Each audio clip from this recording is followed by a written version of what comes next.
What's up guys? For today's video tayo po ay magluluto ng fettuccine.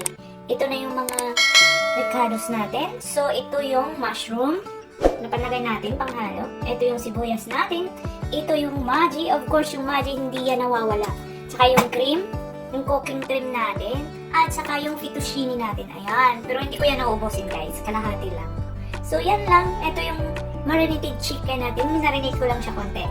At saka yan lang guys. So, yan po lahat. Yan lang, sapat na.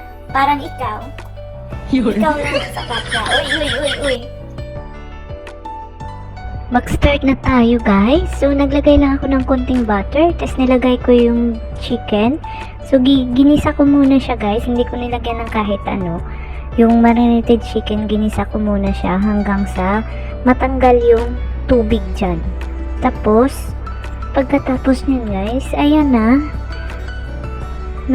dry na po siya, ilalagay na natin siya sa pinggan. Iset aside muna natin siya guys. At pagkatapos niyan, maglalagay na naman tayo ng butter. Medyo marami-raming butter. Antayin natin siya matunaw yung butter guys. Tulad ng pagtingin niya sa iyo guys, nakakatunaw. Uy, sana all natunaw. Kaya yan guys, ilalagay na natin ang sibuyas. At pagkatapos niyan, gisahin lang natin. Tapos, antayin natin magiging brown siya konti. At saka ilalagay na natin yung mushroom. Yan. Tapos lagyan natin siya ng mga spices natin dyan. Maya. Lagyan natin coriander powder, paminta.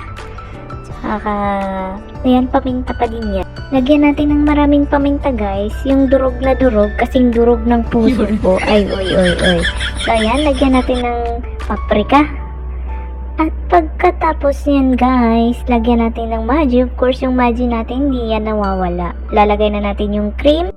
Yan, ayan na yung cream. Pagkatapos nyan, ilalagay na natin yung cooking cream guys. Lagyan natin cooking cream para masarap.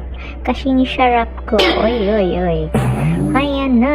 So, ilagay na natin yung cheese. Yung lahat ng cheese kanina. Lalagay na natin yung lahatan na. So, ayan na siya guys. Malapot na yan. Charap na yan. Kasing sarap ko. Oy. So, ilagay na natin yung manok na ginisa natin kanina.